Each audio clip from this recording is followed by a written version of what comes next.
कैसे हैं मेरे प्यारे बच्चों। आशा करता हूँ आप सभी अच्छे होंगे और मैं भी एकदम ठीक हूँ। कक्षा 9th में हमारा जो चैप्टर चल रहा है वो संख्या पद्धति वाला है और जिसमें हमने पहला पार्ट कर लिया था, जिसके अंतर्गत हमने प्राकृत संख्याएं, पूर्ण संख्याएं और पूर्णांक संख्याओं के बारे में जान लिया था। आगे हम जो जानने वाले हैं वो है हमारा टॉपिक परिमेय संख्याएं।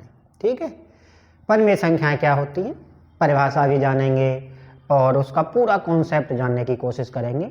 कभी कभी बच्चों से हम प्रश्न पूछते हैं तो बड़ी समस्या बताते हैं वो कि परिमेय संख्याओं में वो पूरी तरीके से उनको अवधारणा क्लियर नहीं होती है।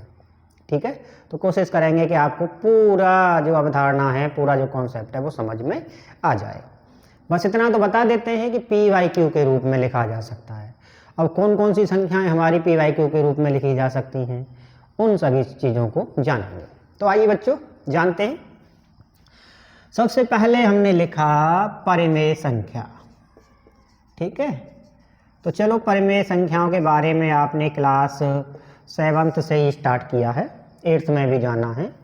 तो ऐसी संख्याएं, ठीक है, ऐसी संख्याएं जिन्हें हम PYQ, ठीक है, P/Q के रूप में लिख सकते हैं। ठीक है, लिख सकते हैं। ठीक है, यहाँ एक कंडीशन और होती है, यहाँ P/Q क्या है, पूर्णांक हैं होते हैं, पूर्णांक हैं। और दूसरी बात क्या होती है, Q is not equal to 0 होता है। ठीक है, आज फेसबुक पर भविष्य विद्या केंद्र के नाम से पूर्णांक के बारे में 1 मिनट का एक वीडियो हमने डाला है, तो पूर्णांक के बारे में वहाँ भी आप देख सकते हो। देखते हैं ये P और Q क्या है, पूर्णांक होते हैं और Q is not equal to 0 होता है। यानी कि सारी जो धनात्मक संख्या 1 से लेकर अनंत वाली और 0 और माइनस से लेकर अनंत वाली, अनंत तक की संख्या, माइनस अनंत तक की संख्याएं, इन सभी को हम पूर्णांक कहते हैं। इन संख्याओं के बट्टे के रूप में अगर किसी संख्या को लिखा जा सकता है तो वो संख्या हमारी क्या होगी, परिमेय संख्या होगी। तो कौन कौन सी संख्याएं हैं जो इस प्रकार से लिखी जा सकती हैं। सबसे पहला हमारा काम हो गया, कौन सी, प्राकृत संख्याएं होती हैं। प्राकृत संख्या जिन्हें हम नेचुरल नंबर कहते हैं, प्राकृत संख्याएं क्या होती हैं, परिमेय संख्याएं होती हैं। ठीक है, परिमेय संख्याएं होती हैं सारी। कैसे होती हैं प्राकृत संख्याएं, जिन्हें हम गिनती वाली संख्याएं भी कहते हैं, 1 2 3 4 5 6, 1 2 3 4 5 7 8 9 100, कोई भी संख्या हो सकती है।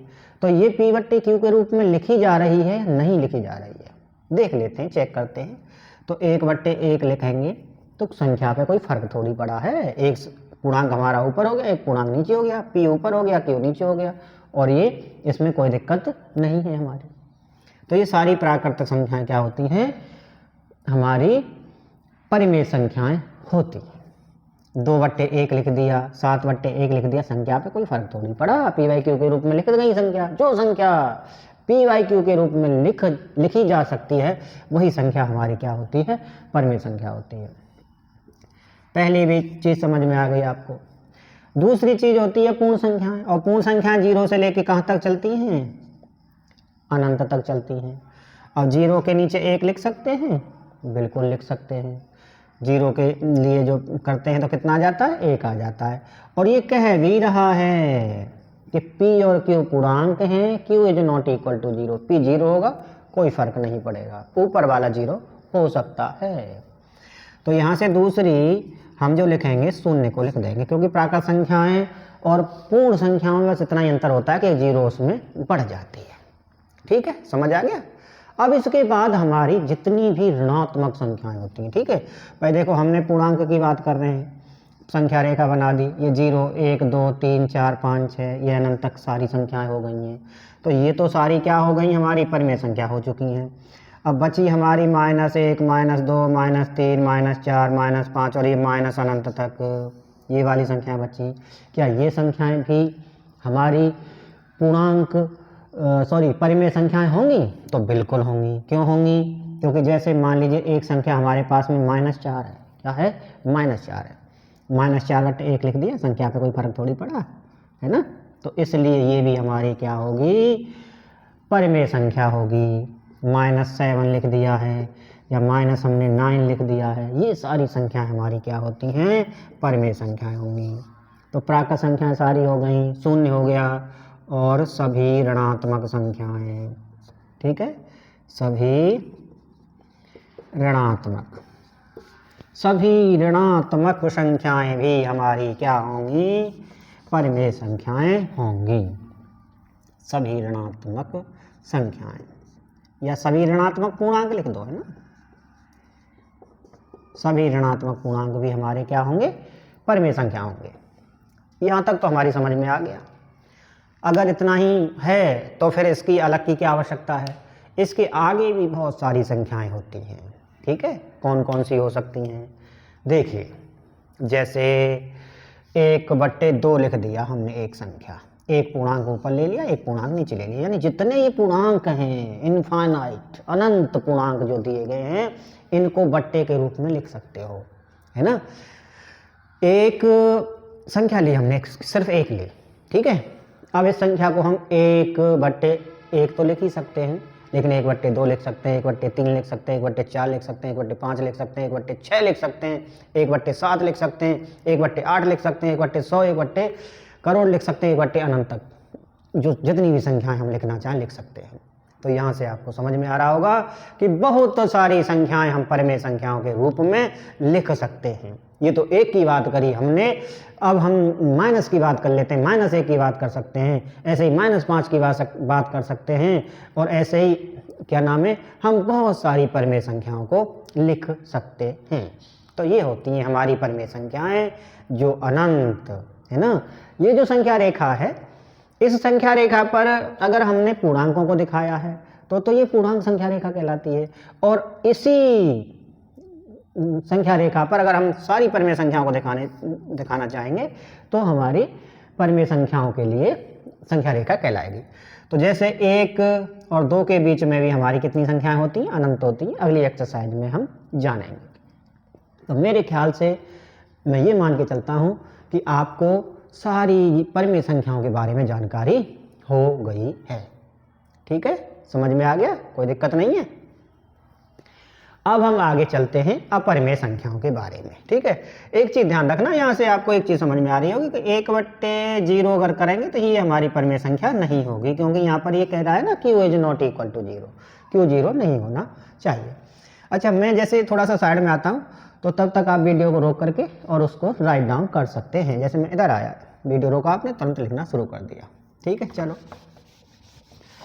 अपरिमेय संख्याएं, किसके बारे में बात कर रहे हैं अब हम? अपरिमेय संख्याएं।